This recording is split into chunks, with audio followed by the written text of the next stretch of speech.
Hey, what's up? Liron here. In today's episode of Painting Masters, we'll look at works by Nils Danielsson. Now, this is an interesting story. You've seen two of their painting in a previous video I did on how to do a more direct approach, and I used two examples from the Instagram of Nils, and it's just something mind-blowing. And this is a person with not too many followers, not too many, like, I don't know how well known they are, but this artist is really something special. To me, I think a lot of it is personal bias because I really love that specific approach to simplification. So I'm more towards loving each and every painting here, but you will see I'm fairly excited about this one. There's a lot to learn. It really is a masterclass in simplification. So without further ado, let's get to it. I'm going to start with one that I personally love. Now, I want to start with this because the simplicity, it's just so, it takes so much skill to present and create something this beautifully, and in that simplicity, it can be very misleading thinking, okay, this is easy to do. Well, it's not. The technique is actually the process is actually quite simple from what I see. It's just one wash. For the water, painting around the boat and any highlights like the floats here, and then filling in the details and light and shadow on them. But to do this correctly and properly and have a coherent idea for the painting, it takes a lot of skill. And if you zoom out a bit, I'm telling you, this is almost photorealistic. It's just beautiful. And that's going to be a recurring motif in this video. So yeah, really, really beautiful one I wanted to start with. Take a look at this one again. The same concept. It seems like there isn't a lot going on, but in what is there's a lot of accuracy and a lot of nuance too. So if you look at these, I don't know, is it fields, kind of snowy? It does look, again, like a photo from afar. Even just this small touch of land here plays a huge role in creating a sense of distance.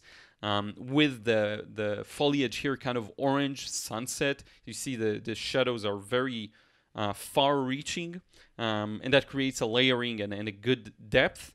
Now, even within those shadows here, you get a lot of transitions of warm and cool. So on this side, there, for example, there's a lot of warmth, and here it's cooler. And you'll notice this kind of repeats itself, this pattern. And all of these shadows are just illusions. It's basically one wash that leaves a few highlights. If you can kind of walk away from it a bit and look at it more impressionistically, maybe rotating it will help. But if you look at this shape, it's just one big shape that paints around the highlights. And that's how it creates this feeling of hills where the fields are, whatever that is. And it's just beautiful. And you don't need much to create a clear, beautiful idea. In fact, very often doing more or too much can interfere with your idea. So removing a lot of the details can be beneficial. Now look at this one, and this is a surprise for you because I also have the reference photo and you'll see it in just a moment. But beautiful again, really good main idea of a snowy village or a snowy rural area. You can see a lot of the pencil lines here. Very simple in the pencil lines, looks like very loose, so that you know that you fill in this entire shape. And the way you plan out the painting is key, because if you tell yourself, okay, these houses are in the shadow, the rooftops are white because of the snow, and they're kind of similar value to the mountains at the background. Why not just merge them together? And this is what I talk about when I mention merging shapes. I will talk more about that. By the way, this is a great example of a video I'm going to talk about in a short while, I think, about merging shapes but keeping them looking separate. If you look at this tree, bottom part is very blended with the wash, but the top part was placed in a timing where it shows more of it shows. So that's a really cool way of bringing out distinct details, but still in merged shapes together. Same for the houses. You can tell because of the cleverness in design that they are houses and foliage or mountains in the background. You can tell it's two different objects, but they're still connected in one wash. And to balance all of this wash here, you get a bit of a more detailed look at the snow and this moving down into the river. Just beautiful. Now, let me show you. Okay, it's time for the reference photo. So look at that. What a difference between the two. And I'm going to zoom in on the reference photo in just a second. You'll see. But look at how much has been changed. And he could have played a lot with the cool temperature here, making it even cooler or exaggerating it. That's not the direction he chose. I would have probably gone a little more red on the houses themselves. But if you do look at it from afar, it is just the foliage and the houses. So if you play on around that motif of light snow, dark, anything else, this is what you get. A very clear idea, clear message. You don't need all of those details. You don't need a flag here. You don't need the foliage to be green even, because you want to send it to the background. So look at how he turned that green into gray by adding a bit more red to it. It's just a beautiful interpretation of the scene. To be honest with you, even the foliage here in the foreground is much more interesting, in my opinion, in the painting rather than the reference photo. This feels, I don't know, especially the right side. So you can change a lot in order to simplify an idea. One more thing I'll show you. Look at this this thing going downhill onto the river. There isn't such a thing here. It's just a big mess of rocks and trees. The way he simplified it is genius. It's just going at a level, not a level, at an angle down, and it's a much clearer idea and much more fun and interesting in my opinion. So yeah, really good. Here's another great example. Simplicity, you don't need much. Wash for the sky, wash for the water, wash for the mountain that's kind of blended up top because that's a corner. You don't want to direct too much attention there necessarily. Beautiful shadows. Look at this nuance here, how beautiful it is that the rope here is in the shadow, but then a small section of it is in the light. And that's such a cool little thing. Look at the person, the skin tone here. It's fairly light because they're in the sun, and keeping this very red brown and not just going brown really showcases that it's in the light. It's just such a beautiful scene. Again, simplicity can be misleading. There's a lot of thought that goes into these, a lot of planning, and a lot of understanding of good composition, which we will talk about more in a moment. Look at this one. For me, if there's one main idea here, is how you don't need the distinction between the rooftop and the foliage behind it. It's just one wash, painting around the highlights and doing some wet and wet. That's beautiful. That is what makes watercolor look watercolor. So you see, if it's a similar value, that's how I teach how to simplify and connect shapes. If it's of similar value, feel free to connect it technically when you're painting. Just don't make a distinction. Like, I can see some distinction here, but the sides, the green and red just flow together fully perfectly. Not to mention all the shadows underneath it. Look at this great play of warm and then cool. Kind of warm reflected from maybe shingles or something like this, and then turns into a darker shadow. That is just so clever. Such a clever way of doing this. All of these details are just kind of a dry brush. Some of them while it was still wet, because you can see they kind of melted in some places. And just a very, very clever composition. Again, if it's a similar value, feel free to connect it. The difference in shapes will come using the temperature and the color. Like in this example, you make the distinction with the temperature and color, and this is again something I'll talk about in an upcoming video, while merging the wash itself. So what you get in essence is a technique that is smooth, with a distinction between different areas of it using temperature. Okay. Now, one more thing I want to direct your attention to. Look at this top area. It is well merged. So how do we balance it out with a lot of these dry brush and more distinct shapes that are single and sharp edged? Because here all of the edges are soft up top, and then below they're very rough edges, very clear with the shadows casting over it. So just beautiful, beautiful. So much cleverness in this one, probably one of my favorites here. So yeah, here's the one that I wanted to share because of the clever composition. Okay, so you don't always need to have sky, and I don't even know, like, to me, when I look at this, it doesn't look like sky necessarily. I know this may be a cloud, but what I see here, and if we zoom out a bit, maybe it'll be clearer, what I imagine here is a gigantic mountain ridge behind this, and because we're so close, we're not even seeing the sky. So if you look at especially this area, this line here, this swoosh, I don't know, I do think he meant this to be a cloud, but look at this top corner here. This gap hints that maybe the sky starts here and they're lighter than the mountain ridge. So just very clever composition. Placing the focal point really down below, not even thirds, but quarter or fifth from the bottom, is also an opportunity. If you feel like your compositions are boring, break your own pattern by moving something to the extreme edge. I don't think you need to go right around the corner or the edge, because that's too much. But if you place it maybe a fifth from the edge, that's a very interesting composition to me. And I do think that's about a fifth, right? 1, 2, 3, 4, 5. Yeah, about a fifth, I would say. Just eyeballing it. Next up, here's another one, kind of more of what you would see other artists paint, even though I could tell it's their touch because of the rocks here. This way of doing an even wash, but then kind of breaking it up with smaller highlights, and it's really beautiful. And it's such a fun technique to do. You just cover everything and skip the gaps, and then add shadows next to them. And it's something that everyone can learn to do. The one thing I do want to appreciate here more than the rest even is the very subtle and excellent color harmony. All the colors here work very well together. It seems to me like they're using the same blue for the background, the foreground. Everything is the same blue, the same yellow, or very similar ones that play well together. And that is just, you can feel it. You can feel it in the painting. You can feel that everything works well together, looks good. And there's a good sense of depth for the mountain at the background. It's darker, yes, but it is bluer. And the decision to make it darker could be because that's what they saw, or it could be because just compositionally it will look better. It's one of those decisions you can make.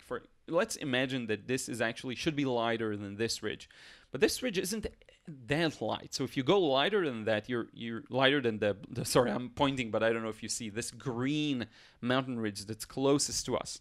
If you try and go lighter than that on that blue farther one, maybe you'll lose it completely. So maybe darkening it will bring out the mountain ridge that's closer to us while still maintaining a good sense of depth. Why depth? Because it's blue. So the blue sends it to the background, but the difference in values makes the foreground pop more. You see what I mean? So it's an interesting idea of, once again, if you can't play on the values the way you see it in the reference photo, play on the temperature. So if you're forced to darken something in the background, keep it blue, and it will make it look more like in the background. Okay, so just a tidbit. And I have no idea how they think of their work, like how people think of their work. I can't tell that's the decision they made, this is why they made it, but I can kind of guesstimate or guess or share what I would have done. Okay, so I hope that makes sense. Here's another one of my favorites. This tractor looks so good. And the technique here is a little more rough, a little more all over the place, a little more smaller shapes, a lot of smaller shapes due to the light and shadow conditions, and maybe the choice, again, of the painter. But this is just lovely. Look at the tires. You don't need much to indicate those heavy machinery tires. You really don't need much. Just a few of these lines that hint at it. But I really, really love this one. Another one that I want to share for the clever use of dry brush. If you're working a small space and you maybe don't have enough room to do wet in wet, or maybe you don't want to, maybe you want to be more quicker in your painting, especially if you're doing plein air, this is a great choice. Look at even this reflection of the bridge. It's just a few dry brush marks, brush strokes, and it tells the story the way you want it to. So you don't need much more than that, is my point. And a lot of the interest here comes from the details on the boat themselves, or the details on the dock or city or whatever that is. It doesn't even matter. But if you look at it from afar, look at how clever these dry brush marks are. So clever. And I love the edge that's kind of unpainted. That's a really, really cool sketchy look. I love that. So here's another one that I will surprise you because I do have the reference photo, so you'll enjoy this. So boats in the dock. I really, really like the take of this one in particular. All of the colors, I'm a big fan of orange and reds and yellows together with blues. I think they look really good when there's a lot of temperature play, but also a lot of orange in between, not just yellow and red. I love that kind of a thing. And he's utilizing this really well here. Now I'm going to show you alongside a reference photo, and you'll see the many changes that were made to the scene. And maybe you'll read some elements differently. So, for example, this blue boat was brought way into the scene. Things have been moved quite a bit to make for a more interesting impression, or who knows what. All of the bottom kind of row of boats has been pushed way into the scene. The interpretations of this little shape here, of whatever that is, or everything has been changed. This boat was brought in closer to the middle. Ruth stretches on the couch. So everything here has been changed and simplified to look better. And you don't see all of these small details and small boats and small windows on everything, but you get a gist of the impression. And that's something I really appreciate. And look at this big dark shape here. I don't know if it's a boat or if it's something else, but utilizing that to make the other boats pop is very clever. Then making a bit of a bigger gap here between the water and another maybe layer of dock.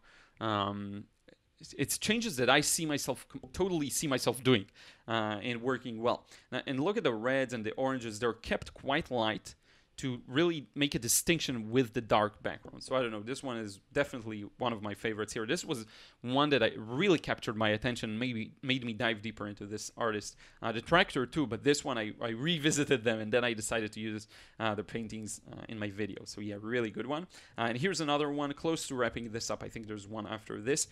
Just to show you that to create this glow, there are a lot of things that come into play. You know, some people talk about warm and cool colors. Some people talk about the values. To me, it's always a combination of the two.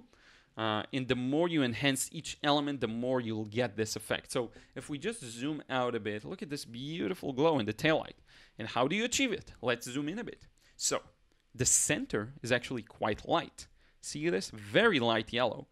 And you will notice a lot of the time here as well, it's white. The center of the highlight is close to white. It's not red. It's not yellow in these types of things. It's usually a very washed out version of them. So it's very tempting to put in that red straight out of the tube the way you see it, but very often it doesn't work like that.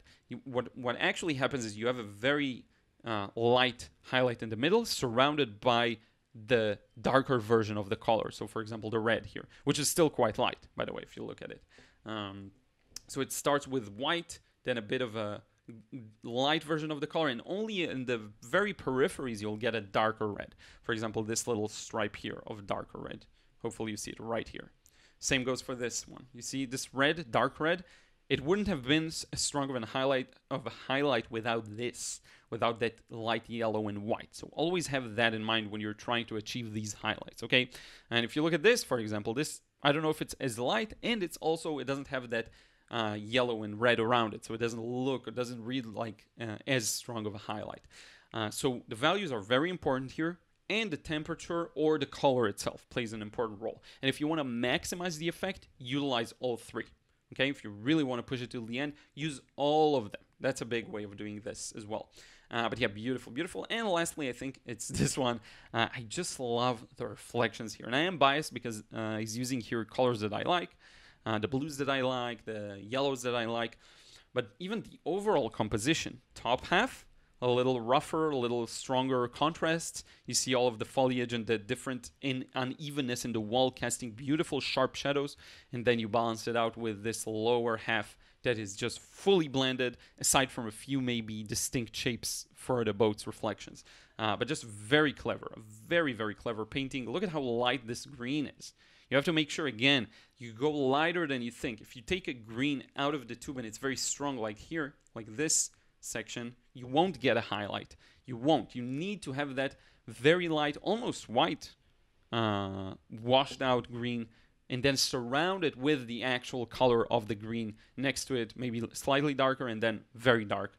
That's the only way to get these highlights. It's all about the values. And then up top, there is something here in the background. Just great, great, great simplification in all of these.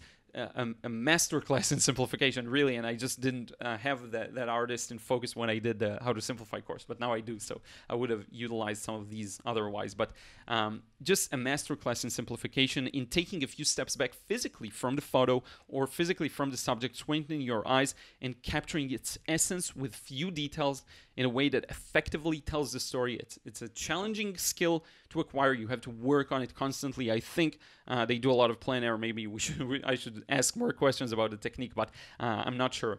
But yeah, I think you have to combine plein-air photos in master studies of others to really get, in the long run, to get this technique going. And to build that skill set. Not easy, but it is doable, and I definitely feel like, if you see my first watercolors, I definitely had that feeling of not being able to do that, and with time it does develop. It is a learnable skill, it is a teachable skill, so you will be able to learn it. But in any case, let's wrap it up real quick. So I really hope you enjoyed this one, and it's just a funny story because I didn't originally even have the artist's name because it wasn't mentioned on Instagram, so I reached out with a DM, I asked for the name, and then I learned. So you won't necessarily find a lot of things online if you want to see more paintings, but definitely go and follow on Instagram I will put the username. It's fairly long, but I will link it down below, and you can check it out and see more paintings for yourself. I hope you enjoy these. I hope to do more soon. Now that the How to Simplify course is over and I don't need to post new lessons on Saturday, it basically opens up another day for more content, and hopefully I'll do that, and also some more tutorials that it's been a while since I did properly. But I guess, yeah, this is it. Take care. Don't forget to subscribe, like the video. I really do appreciate you. Thank you for being here. Leave a comment if you have any questions. As always, I will see you again in the next one.